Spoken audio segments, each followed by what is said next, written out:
There we go. Element Encyclopedia of Spells. Let me know if you can't hear me because there's been a lot of technical weirdness going on today because I've been cleaning up and moving folders and changing settings. Kind of expected, really. Spellcraft. Element Encyclopedia 5,000 Spells is a bloody big book, right? It is a hell of a book.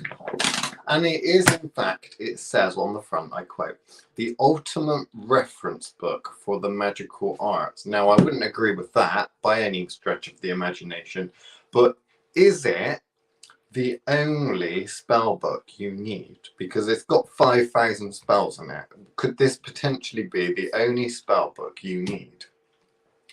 I would say yes. I would say out of all of the spell books, right, that are all on your shelves, because we all know these modern witches love to collect books, and one of the favourite books beginners like to collect is a spell book. Get rid of all of them and just replace it with one book. And if you had to replace it with one book, what book would it be? It would probably be this one. Now, some people may be shocked, right? Some people may be shocked by that because anyone that knows me knows that I don't like spell books, nor do I like to tell people to buy spell books. And I'm not saying go and rush out and buy this one if you've already got a spell book. However, if you didn't have any spell books whatsoever and you thought I'm in the market for getting one or two spell books, don't. Just buy this one. Why do I say that? Well, for one, pretty much most of the spell books are the same. Not the same in that they give the exact same spells. The same is that they don't actually teach you any form of magic. They won't tell you how the spells work or teach you how to perform the spells. What they'll do is much like a recipe book with half of the recipe.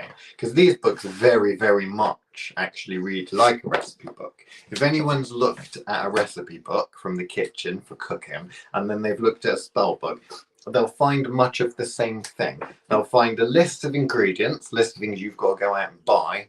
Find ideally, but realistically, you're probably going to go out and buying them, particularly the sorts of things that they tell you that you need to go and get is going to be Amazon or extremely overpriced witchcraft shop nearby. And then they give you some sort of methodology. So, dice up some onion is methodology of, you chop stuff up and then you might saute stuff and then, all that kind of thing. The actual process of going through it. Now, the process of going through casting a spell in any witchcraft spell book, and I've seen possibly thousands at this point, definitely hundreds. The process of going through the methodology of how to cast a spell is absolute trash. Absolute trash. It's not worth the paper that is printed on. And bearing in mind, paper is very cheap. You've bought your paper at a premium because it's got ink in it and it's got a nice binding because it's in the form of a book. Now, I would say in this day and age, if you want to have a little look for inspiration for other people's spells, there is no need to buy a book anyway because there's loads of that on the internet for absolute free. It's completely free. You don't need to buy a book. But if you did want to buy a book, don't waste your money on a whole library of books. Instead, just get this kind of cobbled together compendium of random spells so that you can look at them and you can laugh at them. You can have a jolly old laugh, Get yourself a nice cup of tea or protein shake or something. Flip through the book, look at some of them and think, oh, gender spell. Place a dagger on your headboard if you want to conceive a boy. If you want to conceive a girl, put a dagger in the headboard with a bay laurel wreath around it. Now, that is actually a spell in this book, right?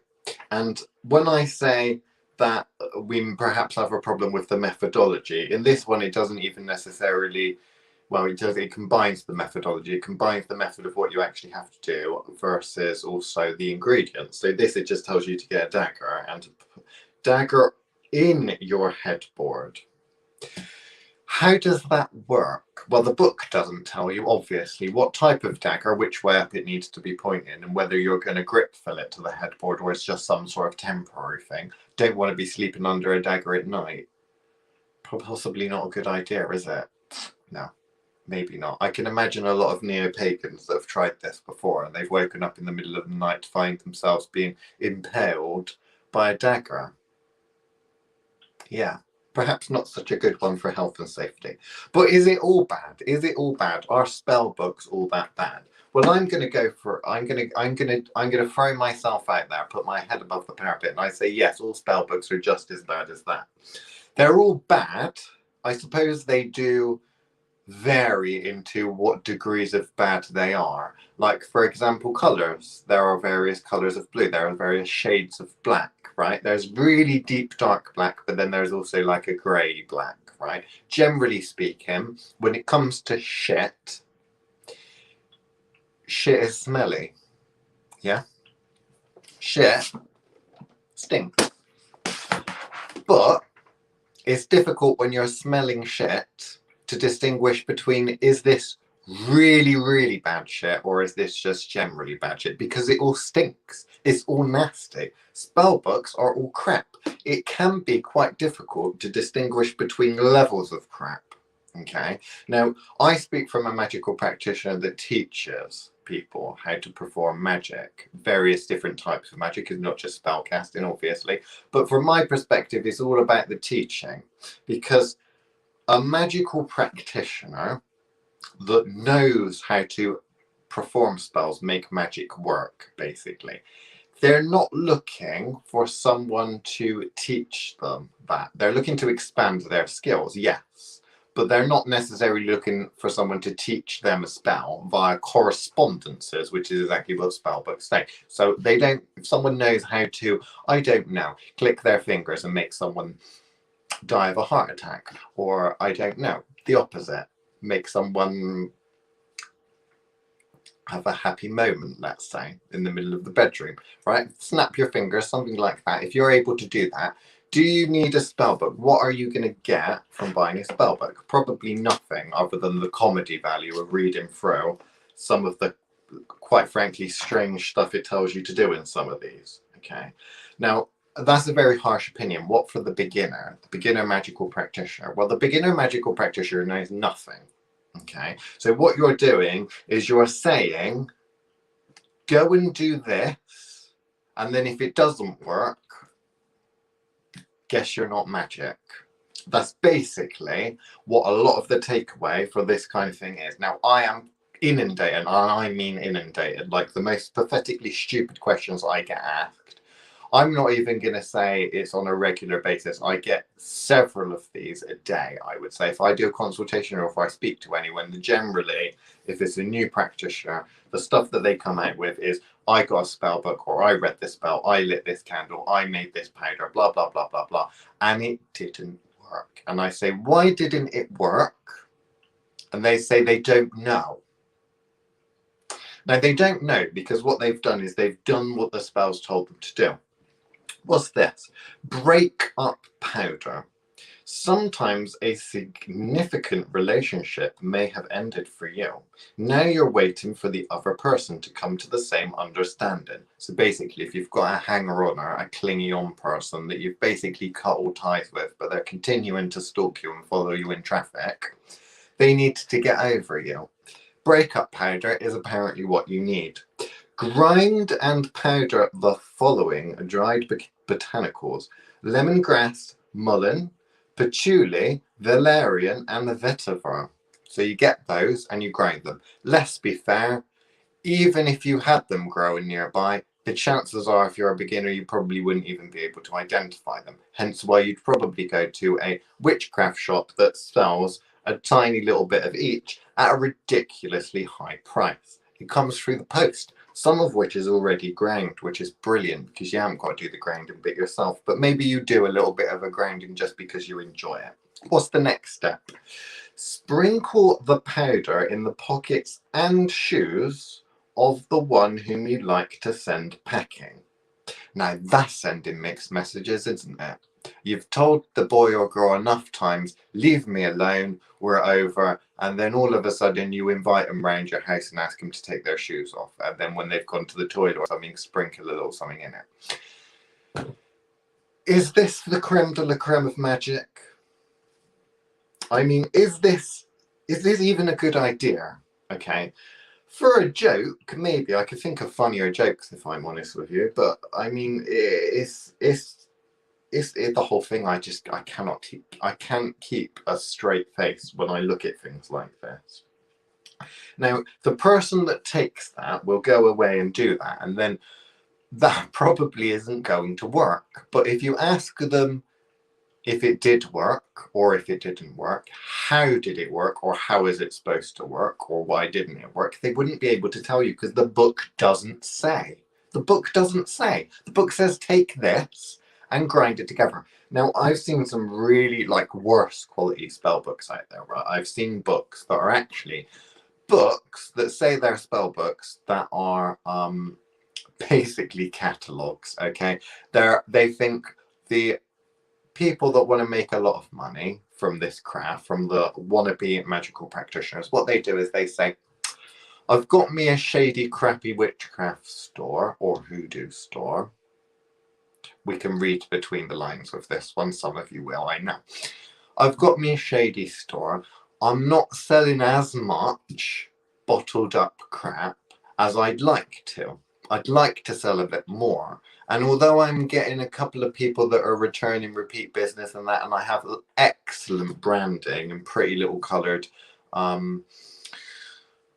branded stickers and such on my bottle, breakup powder and stuff like that. It says it, so even an idiot will think, breakup powder, I'll use that, that's what I want. But I'm still not selling enough stuff.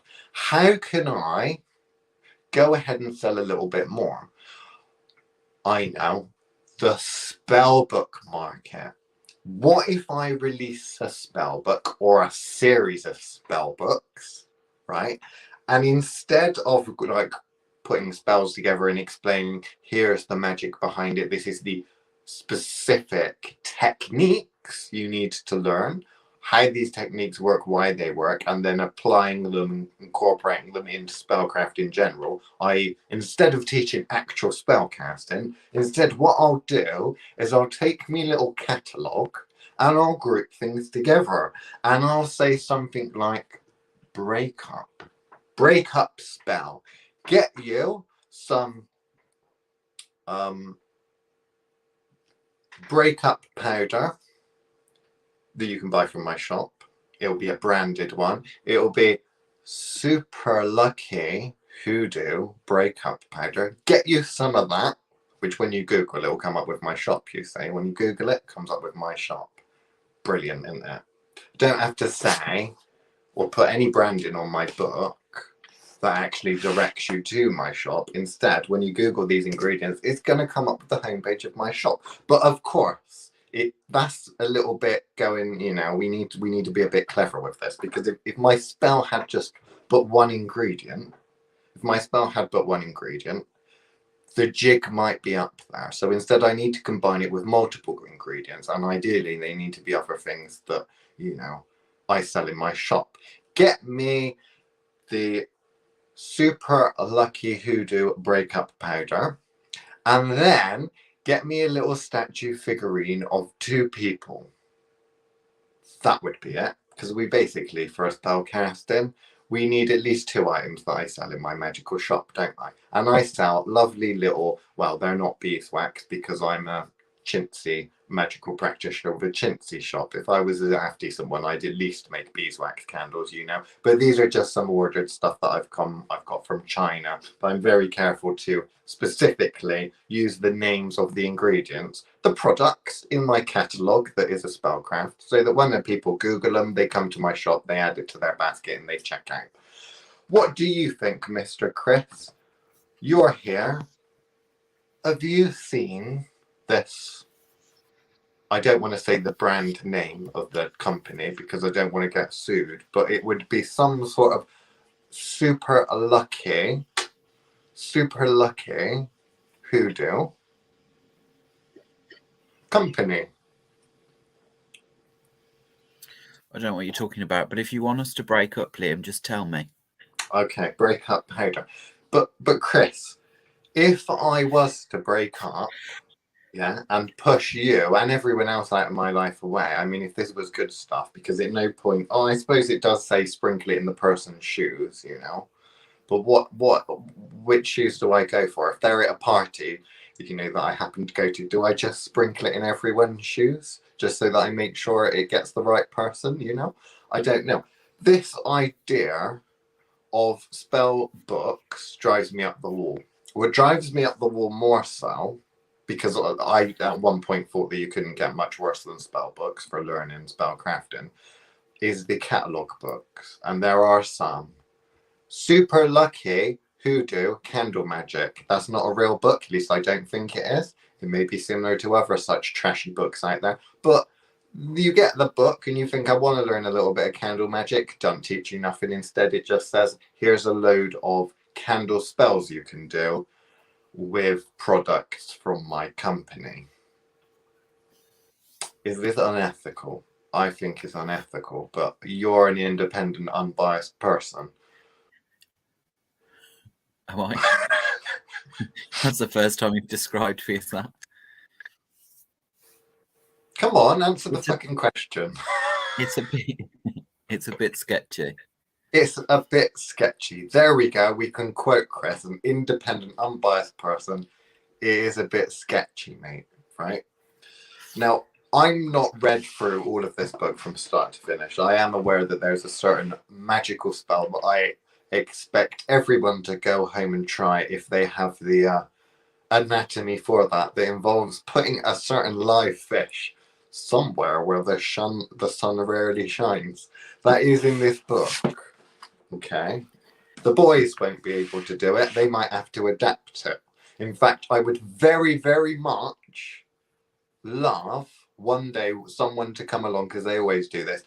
I want to do this spell, but I haven't got any of that. Can I use this instead? Oh, that's something that constantly. I'm yet to find someone that I would like a baby, but I haven't got a vajayjay in which to stick that live fish up. I'm a guy. Can I use the back one? Can I adapt the spell and put that, or would it just not work? You know, I haven't yet to find anyone that's actually asked that, but there we go. I'm presuming you haven't either. No, I've not come across anybody who was stupid enough to think magic is going to give them a baby growing up their rectum, Liam. No. Right, okay. Can you pick for me a number between, okay, we'll play this game, 29 and 1039. 29, 1039. Pick me a number between those two. And I'm going to pick a little spell I don't know anything about. It'll be a random one. Obviously, I can't say like Darren Brown or the magicians and stuff in the audience, you don't know me, we've never met, because obviously they'd all know that that's a lie. But we haven't collaborated on this. This is purely your own number that you're going to pick. Okay. 784. 784. Page 784.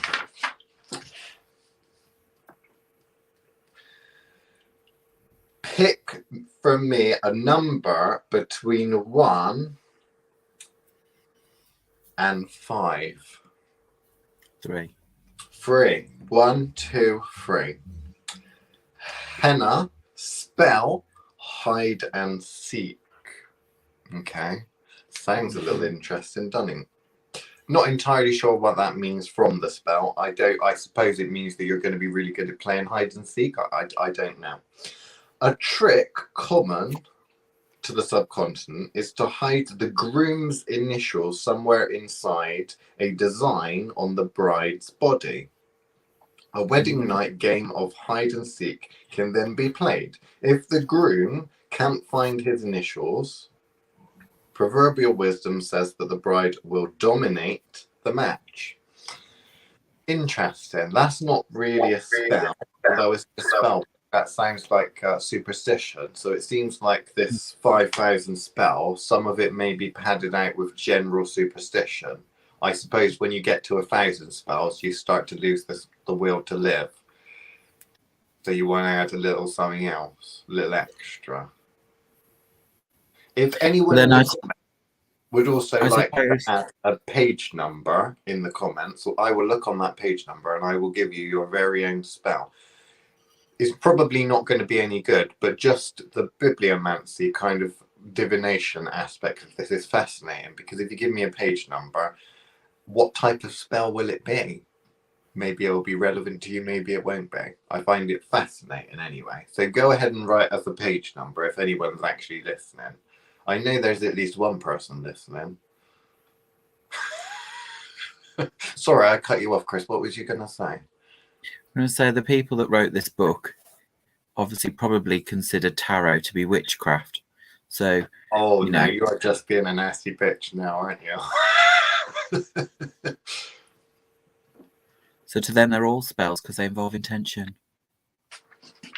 OMG, I opened a random page and it's got on it abracadabra. Abracadabra. It's got literally, abracadabra is split over basically a page and a half, so they've really gone for it. Obviously they've broken it all down, so half of one of those pages is just abracadabra written down and broken down, but there we go. I mean, it does give you abracadabra. There are various methods of using the charm. Inverted triangle is recommended for fever. An upward facing triangle is used to heal and relieve asthma. Right, this is where it goes wrong. Is that the only application to it? I would say probably Obviously, not. the book said. Right. Josh says page 156. So this is what the book says Josh needs in terms of a spell. And I'm just going to go for the first spell on the said page to make it there. Okay, I'm not going to randomly pick one. Witch balls. Because some witches have balls, Chris. Do they? Apparently so, yes. Witch balls are globes of iridescent coloured glass. Place them around your home and property to disperse malicious spirits. I rest my case. How does that work? Is that even gonna work? Chances are probably not. Could you get round a witch ball if someone just hung one? Do you think you could get round that, Chris? If Josh S thinks magical protection chapter, I need a witch ball. That Chris, he's a bit funny. Don't like the look of him. I think he may be the sort of person that goes and taps on the glass late at night when I'm going to bed and I look up because I've got the window open for whatever reason, the curtains open, because I like them to watch the nice moonlight on a nighttime. And I get up and look round and there's Chris, a tap, tap, tapping on the glass. Is my witch ball going to protect him from your evil magics? No. It's not. Okay. Well, that's not very good because Josh needs some form of protection, and it just said that he needs to hang a witch ball up with nothing other than that. It doesn't say how many of them you need. It doesn't say how they work. Obviously, you could Google it and you could find some bullshit about spirits get confused and that. Normally, with a lot of these things, all county. I got to count all of the grains of rice. It slows me down type thing. Is that how it works? Very often that's how people think that it works when something that lives on a multi-dimensional level tries to condense itself down to this very stagnant, crystallized, three-dimensional plane. Obviously, that's just someone's written that in a book and has been copy and pasted a load of times. They haven't really You're calling me stagnant. So, have we got another one? I have heard of witch bowls. Yes, witch bowls. Never. It is a classic. Never, Liam. It is a classic. You can't read. It says never. Never. I have never heard of witch bowls. Witch bowls. Oh yeah, it says never. I've heard of witch balls, but not necessarily witch bowls. And if balls, it may be my accent. BALLS. Yeah. They often get in a net.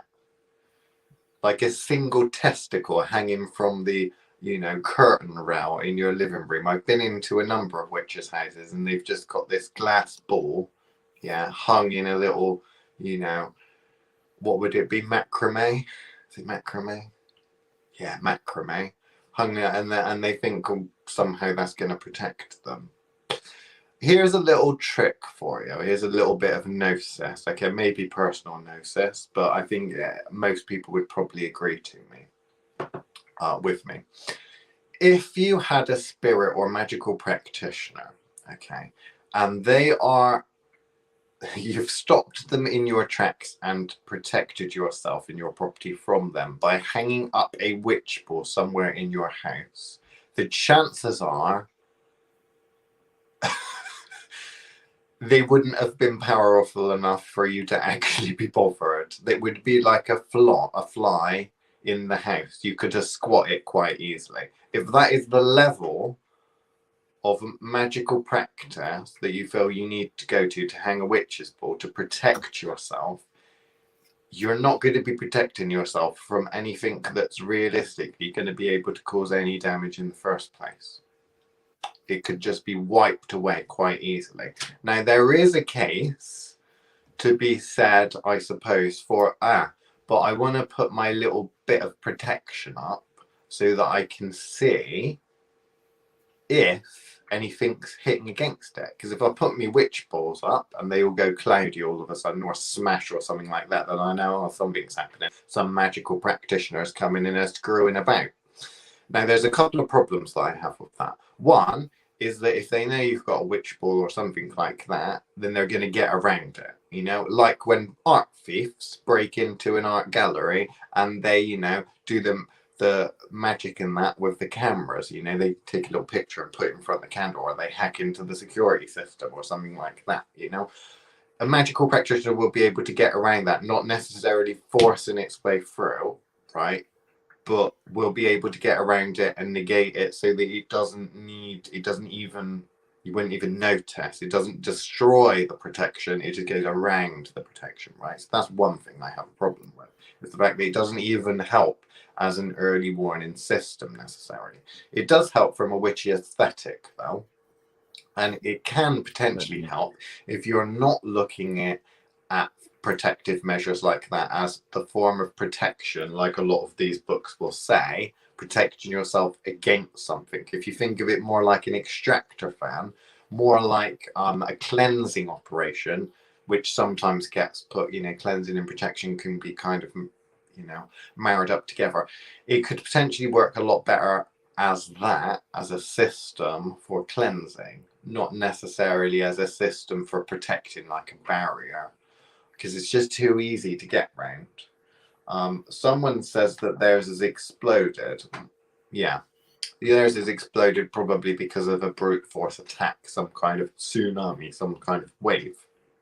But realistically, how many practitioners do you know that do that? Mainly it's just beginners that would do that sort of magic, because most people, if they really want to mess with you, they're probably going to be messing on a more intricate, in-depth level, because they would want a specific manifestation. If you're just going to hurl a load of energy, like a curse or something like that at someone, or a hex, that sort of magic's very easy to protect against and shed off or package up and fire back, or use it as a battery, or this, that, the other, that kind of thing. So it's kind of, I think, pointless to a certain extent. It is basically like, those little white picket fences that are about a foot tall, putting it around to mark your boundary in your garden. That doesn't stop anyone from getting in your garden. Fences we think is protections to stop people from getting them. No, it's an aesthetic thing. It doesn't protect nothing. It just marks a boundary. Witch balls and that kind of thing offer little to no form of protection, but they are quite good at marking boundaries. It's obvious a witch lives there type thing. I don't know. Have we got any more page numbers that anyone wants to give us? Give us a page number. This is quite a big book. You can go up to 1,000 something. What is the last page? Last page with the spells on. 1062. Okay, it goes up to that. Quite a big spell book. Chris, if you were to teach how to cast spells, how would you teach someone to cast spells if you had to put it in a written form? Because we can all say one-to-one mentoring is the best thing in classes and stuff like that. But imagine you had to write a basic introduction to how you would cast a spell, that kind of thing, teaching someone else. How would you go about doing it? I normally use me triangles, innit? Triangles. So what, your triangle of art, triangle of manifestation? The spell triangle from the Thoth TV YouTube channel, I believe, is the one you want. So you're talking about principles of how things work, and then glamming them up later. Is that what you're saying? Yeah. Yeah, because I'm very similar with that, because with these types of spells, it's very much, it's all about the ingredients, and then the method comes after the ingredients. But the most important thing for any form of spell is the principles, the foundation principles of how a spell works. So we don't care about the materials, nor do we care that much about the methodology. The first thing we need to get right as a foundation is, how does the spell work?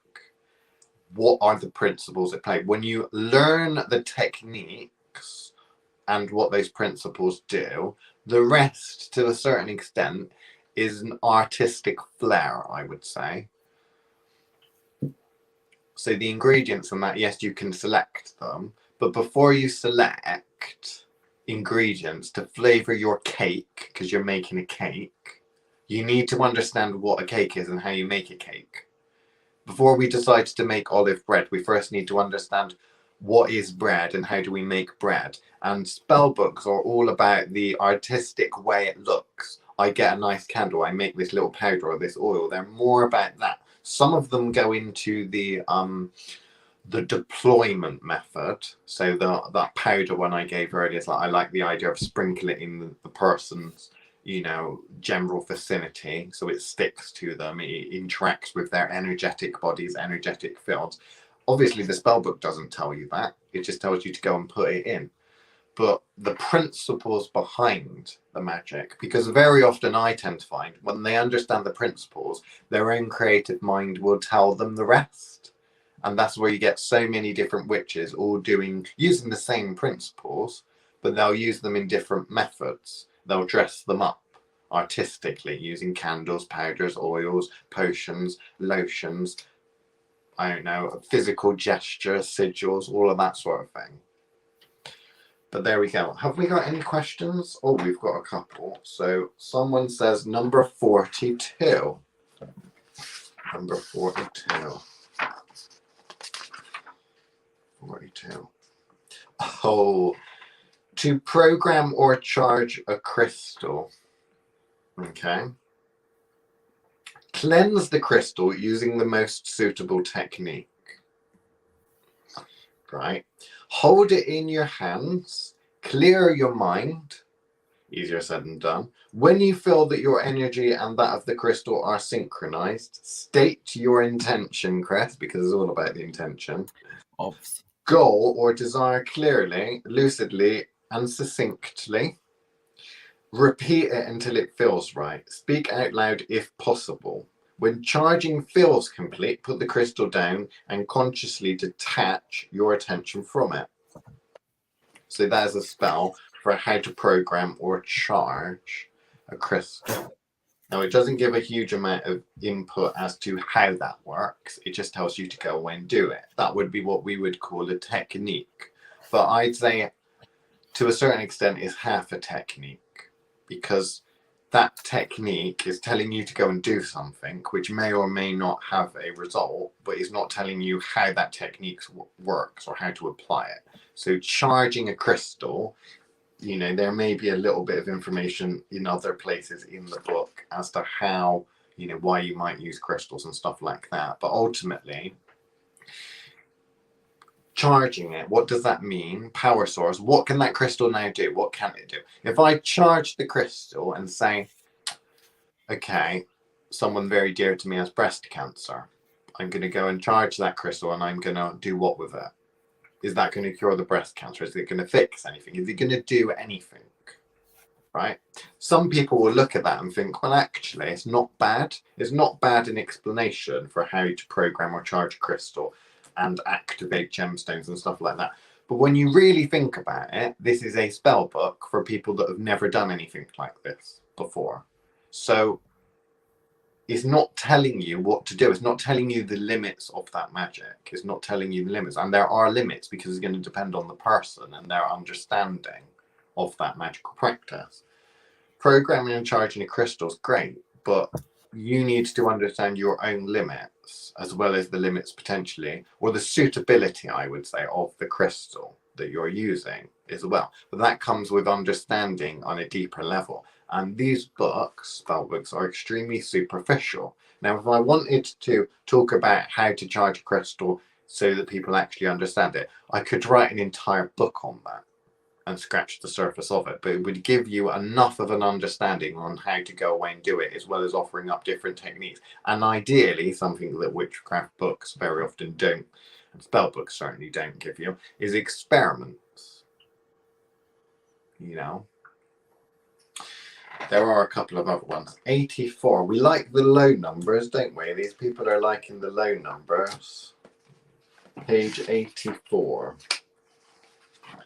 84. Oh. Figure candle magic. Okay. So here it's giving you what different figures, so figure candles, shaped candles, what they do. So a cat, if it's a black cat, you use that to return hexes, negativity, and evil intent. It doesn't tell you how to do that, but it tells you that. If it's a green cat, that's for good luck and money. If it's a red cat, that's for sex and romance. Okay. Now, you have other things. Devils, green devil, fast cat, fast cash, and repaying debts. Red is all sex, because they always associate red with sex and love, don't they? Black domination. If it's a human figure candle, it represents a person or a target, they say. Correspondences. Now, again, you could say, well, this person's gone away and they've decided to say, okay, all of these magical practitioners, what do they use in their spells? Lots of people use this colored candle for this. They use green because it reminds them of American money or something like that. They use cats for this, skulls for that. The problem is that that's all unique to the magical practitioner. And I don't even think it's really realistically worth mentioning at all. Because the fact that it has mentioned this and has spent a lot of time in possibly an entire chapter, talking about correspondences for color candles and shaped candles and stuff like that, means that you get the stereotypical person that rocks up to us and says, oh, I want a black cat so that I can do this hexing spell, but you haven't got any in stock now. Oh, I suppose I'm going to have to go away and come back next time. Okay, because it is that latching onto the ingredients, you know. Why would I want to use necessarily a cat for that? Well, the spellbook told me to. This is the sort of people that I worry about, that tend to gravitate towards buying spellbooks, Chris, and people listening. I don't know what other people's experiences are, but I mean, I'm very bitter old witch at this point. And I've had too many people that have bought a spell book and that the spell books actually made their magical practice, not that they had any magical practice to start with, but they've made their magical practice go backward, not forward. So I don't know if you'd agree, but I have met too many people that actually, if you were to just give them a little baggie and tell them to go for a walk and collect things and put it in the little baggie when they go for a walk that reminds them of a certain thing, and to talk to the bag or something like that, they'd probably get on far better with that than they would a spell book that tells them they need to go and buy this black cat candle, or they need to go and buy this or buy that.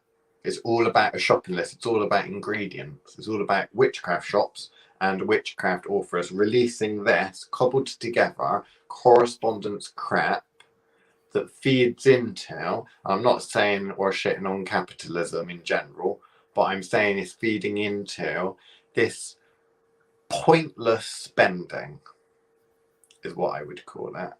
I probably shouldn't say any more because I'll go off on a rant. So over to you, Mr. Chris. Is there anything you'd like to say? Well, I was just going to I know you've kind of already covered it, but obviously Josh asked another question, asking about whether or not this book, and I'm assuming books like it, are you saying that they're useful only as a reference for those who are already familiar with magic? Or would these spells be effective even without knowing where they're coming from? So what I think he's saying is, does it matter who wrote the book? Obviously, no. What we're trying to make quite clear to you is that you need to understand how the spell works. So yes, you can follow any spell you want, but do you know how it works? The reason for that means that your understanding of it is a limiting factor to how the spell works. So you could have the most perfect spell designed by the best magician of the last 6 centuries. If you don't understand the concepts that were behind how that magician made it work, then you won't get the same result. And that's what it comes down to. Spellbooks were never designed if we go back to proper spellbooks, grimoires, spellbooks were never designed as a recipe book. Television and stories of the fictional kind are the ones that have told us that's what they're for, because someone found a scroll and went, oh, it's a recipe. Oh, it's a magical recipe. Whereas actually that's not the case. What it would have been is someone putting their notes down to say, remember these things because these things worked. For the initiated. So if you're a beginner, the chances are spellbook will not work. Okay, because you won't actually, because they don't teach you the magic behind them. All they are is lists for people. If you look at someone's shopping list, right, you don't understand what they're doing. You might say, well, this person on their weekly shopping list, they've got spaghetti, they've got tomato, they've got that. They might be making a pasta this week for tea, but you don't know that they're making a pasta for tea. And you'd only know they were making a pasta for tea if you know what pasta is and how it's made, because you look at those ingredients, right? Now, the problem is spellbooks are made for the initiatory, the initiate, the person that already knows how the magic works. They do not in any way, shape or form teach magic. And someone that is initiated and understands magic and has experience within magic is not going to look at it and need the spell book. If they want to go and break someone up, if they understand the principles of magic, they don't need to go, I'm going to look in a spell book and look at a break up. They can know the principles so they can build and construct their own spell. So if the beginner gets nothing out of the spell book and a magical practitioner doesn't really get anything out of the spell book, then what is the use of spell books? Well, the use of spell books, they've gotten very, very exciting because magic is mysterious. What you have is you have a whole thousands, hundreds of thousands, no, millions of people out there that love the idea of magic, that have no experience with it and think it's all magical and mysterious. And then you get television pushes, things like Charmed or Harry Potter, where all you need to do is put a bunch of ingredients together, say some magic words, and it works. And that is not the case with magic. It does not work like that. Okay? It just doesn't.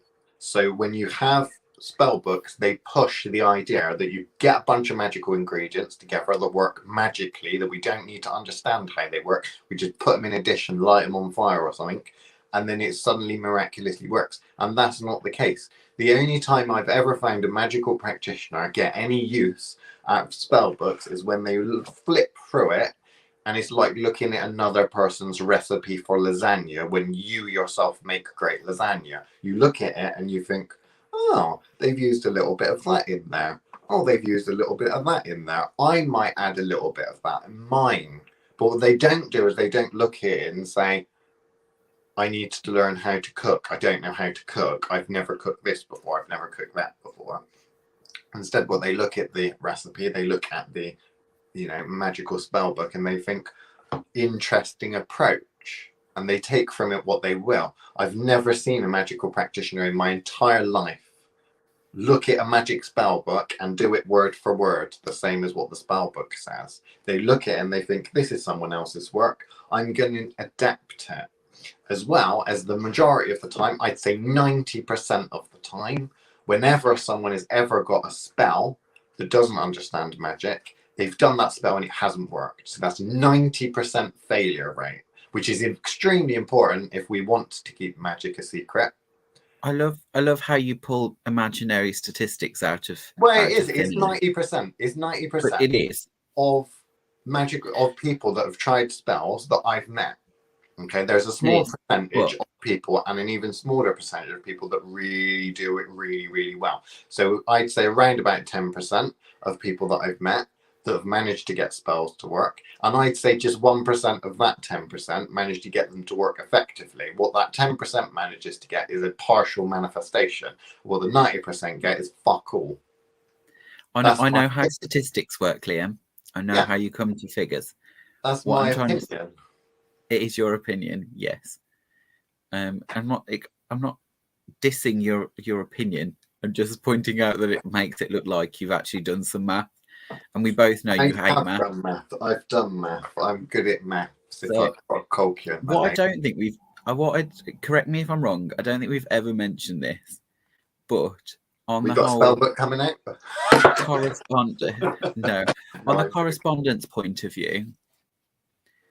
We don't obviously normally get as specific as this, but the surviving grimoires and spellbooks that are around from obviously most of them kind of walk hunters or the kind of very academic armchair magicians, and some of them were actual ceremony magicians, but not all of them.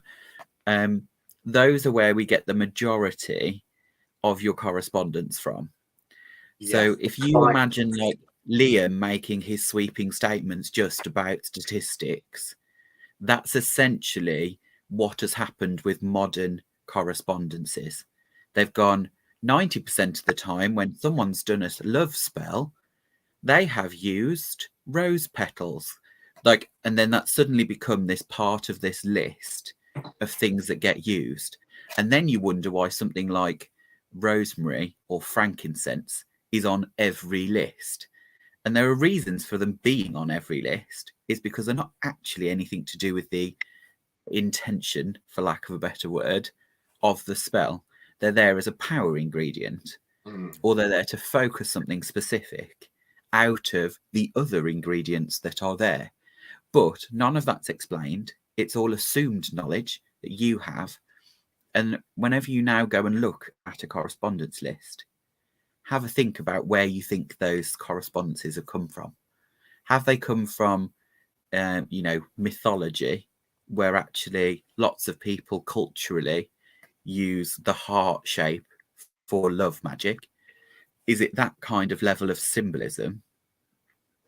Or is there something about the properties of that ingredient that lends itself naturally to the thing? Obviously, frankincense you'll find on every list. The reason you'll find frankincense on every list is because it was expensive and still is. It makes everything sound more and more luxurious and magic-y. It also has the tendency to burn really well and sweetens any smell that is put with it, or holds onto other scents that are provided with it. So the second you start to think of it like that, you're like, that's why all the books use frankincense. Not anything to do with actually how does it impact the magic that you're actually doing. But yeah, sorry, it was just because you started making sweeping statements about statistics, imaginary ones. I would like to pick up on that, okay? Because there's this idea that all of the ingredients that you put in spells, they work on a symbolic basis. So they're symbols of something, and they don't actually do anything. And a lot of the reasons why magical practitioners, beginners, and their spells fail is because actually these ingredients are supposed to do something magical, but that you don't know how to make them do that thing. Okay, so they just think, oh, this is symbolic of something. I'll put that in as symbolism for myself that works on a psychological, and that's very weak magic because there's no point in including that. You might as well just write on a piece of paper and put it in. What you're actually failing to understand is the many ways you can utilize an ingredient in a spell. It does factor in psychologically, where you look at something, you think, I really want to include that in my spell. It's perfectly symbolic of this thing I'm trying to do. But also, if you're making spells that are supposed to have physiological effects, also making a potion, a lotion, something like that, you need to have something in it that actually has the chemical constituents that are necessary to make a physiological change on the body, potentially for healing magic or divinatory magic, that sort of thing. But then also there's the idea of the plant spirit ally, the energy. What is powering your spell? Because intention means nothing. Okay, intention is the direction our car is heading. My intention is the steering wheel, but we need an engine to drive that intention. And spell books very often give you little engines. They give you fuel sources, right? And what you're doing, quite literally, if you think this is the magical equivalent, is you're getting some 9-volt batteries, some coin batteries, a little bit of petrol, a little bit of diesel, putting them all in a pot and saying, why isn't it working? Yes, they're all fuel, but you're not using them properly. You don't know what happens. You're putting your petrol fuel in a diesel car. You need to put diesel fuel in a diesel car and you turn the key, ignite it, it makes the engine work, and then you can steer. Then your intention has some oomph behind it, and then your spell will start to work. But just saying, I want to go to the next city over, I want to go to the end of the road, and getting in there, I'm really wishing and hoping really hard, intending to get there, my car's not moving. My car's not moving. Okay? You need to think about that. All of these things are secret. They are secret, a riddle. Why are they included? And just smothering a candle in some herbs and oil will not necessarily activate those ingredients. Much like putting the wrong fuel in the car for a start isn't going to help you, but putting the right fuel in the car still isn't enough. You need to turn the key. Putting the right ingredient in your spell isn't enough. You need to combine it, activate it, energize it, tie it together. And no spell book I am yet to find has ever told anyone how to do that. Instead, we have to do this thing called mentoring and teaching and doing that, because it's a slow process. It is not a case of I can say go and do this and it will work. What it is you getting to know the ingredient, developing a psychic connection with that ingredient, and tinkering with that ingredient. That is super important, and that's why books don't include it, because most of the witchcraft authors are stupid idiots that either know nothing or they don't want to tell you. And I will go out and I will say that because I've met a number of witchcraft authors. Many of them are stupid. I've had people that have released books, that have taught, and then they've said, I can't make a money spell work. I wish I could make a money spell work. It's like, you've written a book that has how many money spells in, and you're telling me none of them work for you, and you're the author of the book, and yet you've put it out there? I mean, come on. So anyway, is there anything else that you would like to say, Mr. Chris? Because we've got to go and do some consultations now. We've got to do proper real magic work. That? We've got to go do some work. Got to do some actual work. Got to pay the bills, isn't it? Now, I suppose round up. To kind of go back to what Josh was asking, I suppose as a classicist, I collect books that other people have written about classics, right? So any specialism you've got. So, you collect books on that subject. And like Liam's analogy with the recipe book, you know how it's supposed to sound, what it's supposed to do. But it's intriguing to see how different people have framed the discussion or have tried to demonstrate an idea. And but the problem you'll have is you won't find that in modern spell books. You won't find interesting, nuanced ways of doing things. Most spell books, and I'll use another one of Liam's imaginary statistics, I'd say about 99% of the spell books I've ever come across regurgitate shit you can find elsewhere.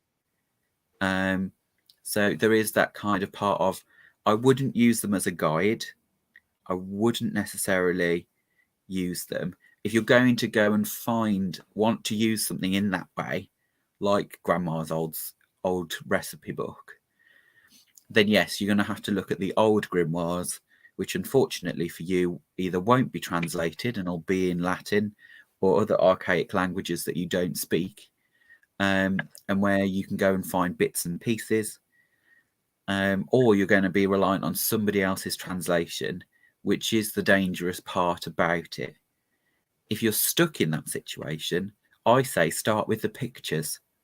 If you can understand the pictures, you don't really need to know what the words say. But that's just my opinion. There you go. So with this not a book review, because we're not really reviewing books, there will be maybe one or two other spell books that I'll include in this series, but we won't just be talking crap about spell books. Instead, what I'll try to do is I'll try to pick a spell, pick it apart, and then explain the inner workings of it. Then people can follow along with that, because it would require a dedicated set amount of time just to delve into one or two basic techniques that are incorporated in a spell. One thing I really want to make very clear to whoever's watching, if you have gone and tried to do a spell yourself before and it's failed, or if you've bought a spell book and tried to copy a spell from a spell book and it's failed, it's not your fault. It really is not your fault. You can learn magic. It can be done. You've just had a terrible teacher in the form of that book. So don't get upset with yourself, certainly, that you buy spell books and you can't get magic to work, because it is not your fault. It's your fault you bought a spell book, but ultimately, up until this point, when we've decided to tell you today there's a load of BS and that you shouldn't really bother buying spell books because they won't teach you much, ultimately until this point, it's not been your fault, okay? It's your fault if you continue to go buying more and more spell books, hoping that the next spell in the next spell book will work for you. No, it probably won't. You've been lied to, and you haven't been taught properly by people that want to make a lot of money by selling recipes that you could find on the internet, presumably for free. That's all I want to say. Thank you and goodbye.